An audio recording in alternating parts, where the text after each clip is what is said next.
Hello, welcome to today's videos where we are talking about creating math items on Edulastic. We have a lot to do today, so there are some settings that I will be breezing through because they are the same on every single question type.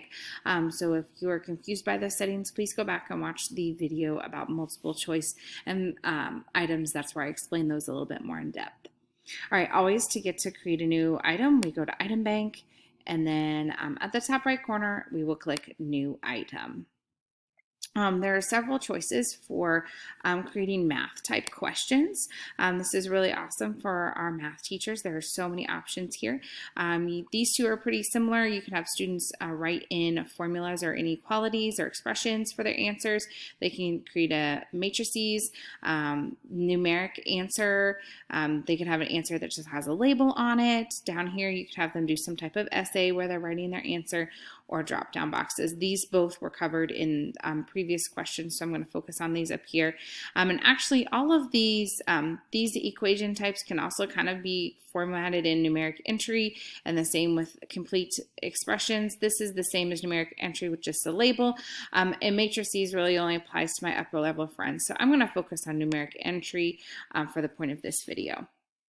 So first thing you need to do is enter your question. What is 2 plus 2? Whatever your question is. Down here is where you would write the answer. The students would have to actually type in the answer. And this little box that popped up is what the students will be able to type in as well. So you see right now it's set to where they can have a fraction key or a mixed number or an exponent and decimals, lots of different things. So you can change that in a setting below that I'll show you in a little bit. Evaluation settings, briefly, when you click this, there are lots of options over here. The go-to for me is the mathematical equivalence. So if they wrote 4/1, it would accept it because 4/1 is the same as 4. So if you are very particular about them, let's say, for example, having the fraction simplest form, you would want to be sure to click that option here so that they wouldn't be able to put 2/4 and it kind of correct if you want them to put a half. The same with some of these other options here with the expressions again, if you want them in simplest form or in factored form. Otherwise, if they put it in simplest form and you want it in factored, it would count them right because they're mathematically equivalent. So you may want to click that down here. Number, that's blacked out because I have a fraction option up here, but you can make sure they answer it as an integer, scientific notation, or a decimal, etc., etc. Same with accuracy with decimals. How many decimal places are you going to let them be off? Or if they used 3.14 instead of pi, their decimal might be different than your answer. So you could put some leniency in there. The same with some notation formats here. Down here, you've even got them having to enter it as a quadratic function or as standard form or point slope form or et cetera down here. So lots of options for you to be able to put in there so students can put in the right answer, and so it'll grade it automatically the correct way and you don't have to go back and change them by hand. There are literal equivalences here, so like I only want it to look exactly like I put in, ignore everything, and there is format only, just like you can put in your own types of rules here for that. So lots of different settings here for you to be able to make sure, again, that the students are inputting their answer correctly and the program is grading it correctly. So lots of cool stuff there. All right, oops, let me go back and change that to mathematical equivalence the way I had it. Okay. All right, scrolling down here, the scoring is the same. We're probably not going to be using a rubric. I want to spend some time here on dynamic parameters if I can. This is a really awesome option for my teacher friends who are worried about their students copying off each other, because this answer in math is the same every single hour, and if you had someone take it first hour and ninth hour, they would know all the answers. There are some directions kind of right here that they explain to you how to use this dynamic parameters, but I'm going to go over it a little bit more. So up here at the top, instead of saying what is 2 plus 2, I could change this to like at a, and that's a variable, plus at b, and that would be another variable. So now what my problem down here with dynamic parameters is going to do is that when I click this, it is now going to generate different numbers for those questions, and the students are going to get a different number every time. So the student sitting next to each other are not going to get the same numbers. So down here is where you can verify, is this a number or a number set or a sequence, or is this a formula? Maybe you want to put like 2 different formulas in there. Maybe they're factoring formulas that you want to have. Then you can change the minimum and maximum value. Maybe I'm an elementary teacher and I only want this from like 1 to 10. Or maybe I'm a middle school teacher and I want some negative numbers in there. You can change those, and you can see some examples are over here. Maybe you're doing a test on decimals and you want each to have a decimal place in it, and you want them to be off by a little bit on each one, or both of them be decimals, and that just kind of changes the types of numbers that your students will be generated. Then this here, right now it's set to create 25 different combinations. So your students could get any group of 25 different questions. I will say that when you do 25 different types, when you go to run your report, you're going to have 25 different things on your report because there was 25 technically different questions. Depending on how many kids you have in a class, I personally would change that to like 10 because I have around 20, 25 in a class. So that means like really only 2 kids in each class are going to get one of these problems. You could click generate over here if you don't like that list, and it'll generate another list. You could go over and specifically delete specific ones if you're like, I don't like that one looks too hard, I don't like that there's a 0 in that, like that's too easy, get rid of that, and there we go. So those are the types of numbers that will pop up for your students to use, and you don't know what student's going to get what numbers in there. All right, down here is display, which is normal on all of them. Then this is keypad. So this is what can the students type when they use it. So if your students don't need to have a fraction key, you just want them to type in numbers so they don't accidentally type in an X and count it wrong. Maybe you want to have just the fraction keys and the basics here that they could type in with the numbers.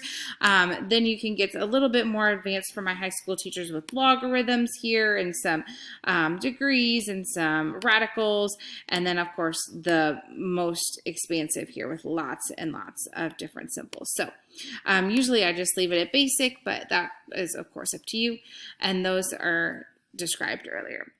One more thing about dynamic parameters before we move on. You have to have your question set up in this format in order for dynamic parameters to work. If you just put 2 plus 2 and then click dynamic parameters, nothing will happen and it won't work. So maybe check out some question types that are already written like that so you can see some other things that people have done, but that's a really cool option for you. We can go over here to preview, and you can see it just picked 2 of the numbers for me, and I would type in my answer. And don't forget to do your metadata, of course. All right, so now let's go back to another type of math question, and that's graphing. Really, really awesome graphing tools here. We have graphing only in the first quadrants for my more lower level teachers. Graph placement is kind of like just place this in this specific spot on the graph. Here we've got some range plotters, which really could be used for inequalities or box and whisker plots. This is just placing stuff on a number line, so really great with kids learning the values on a number line. And of course, a fraction editor is like highlight the part of the fraction that's 1/4. I'm going to spend my time here on the graphing one.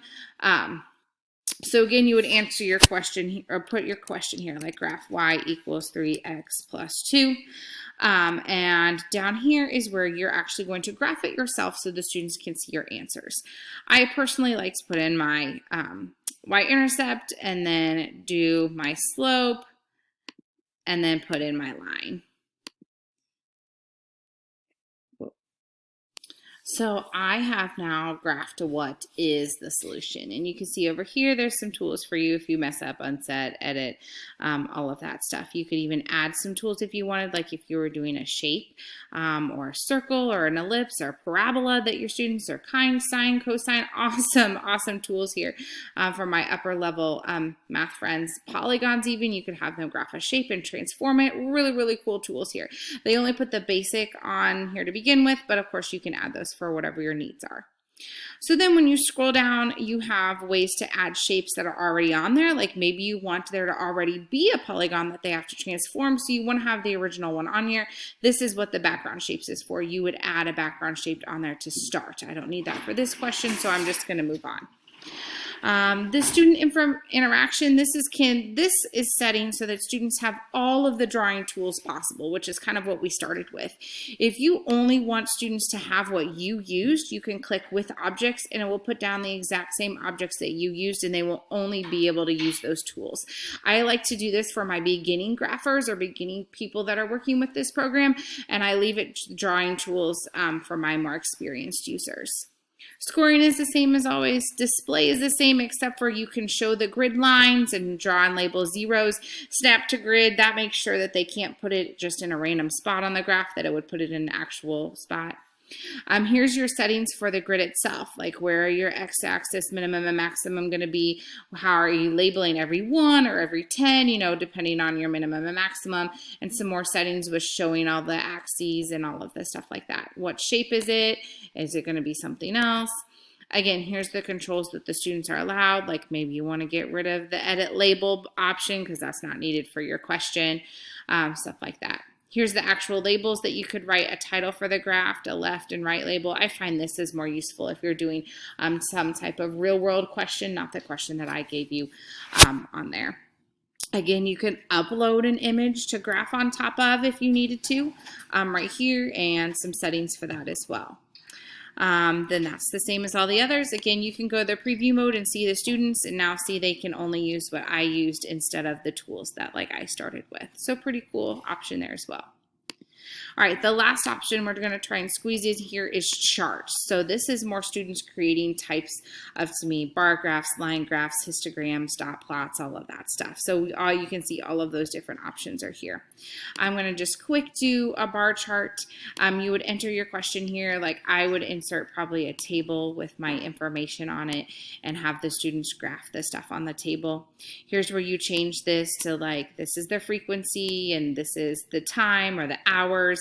And again, you can change the minimum and maximum here just like on the other one. And how much are they counting up by? Are they snapping to the line? Are you showing every tick line or just the normal ones? Here's where you have how many bars do you have? Well, in my chart, I only had 4 sections, so I probably only have 4 bars, so I could delete these. And you could label them, like instead of bar 1, maybe if you're talking about fruit, this would be the bananas, and this would be the apples that they were graphing, et cetera, et cetera. And this is where it's starting. Right now it's starting at 70 on my graph. I usually change that to 0 and have the students drag the graph upwards instead of downwards, but that's up to you. Again, can students have decimals or fractions or mixed numbers on your graph? This is where you're selecting the point value at 1. So see, this is what the students would see the first time. This is you setting the correct answer right here. Right now they have it set, it was set to the top, and the students would drag it down to where it needs to go, and then they would turn it in. Again, you can have it set to where it starts at the bottom and drag up. Either way, whatever you like best on that. Again, what controls can they have, like undo, reset, etc. Scoring settings that are the same on everything, and display and solution settings, again, that are the same. Again, you can go to preview and see here I have the ones where you drag down. Here's one where you would drag up, so you can kind of see those different options. And of course, entering the metadata again. And again, you can do some other of those things with the dot plot and the line plot if we have some time to look at those. Like here's the line plot categories. Looks very similar to what we just did. Here's the bars again. This time they have the initial value set at 0, but this time it's students just pulling the bars up, and then this time X's appear. So just kind of the same thing as a bar graph, but just a little bit different with the looks on it. So anyway, I hope you have fun making some math questions.